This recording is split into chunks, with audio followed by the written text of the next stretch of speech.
что все заполнили.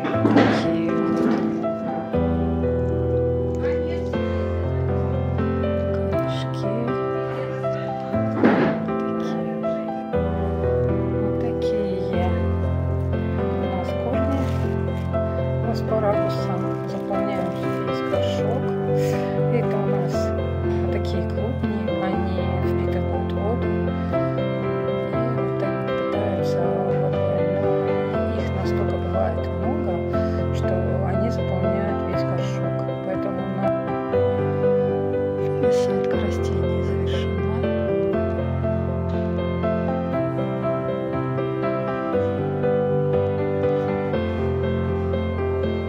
Ресторан Пармезан.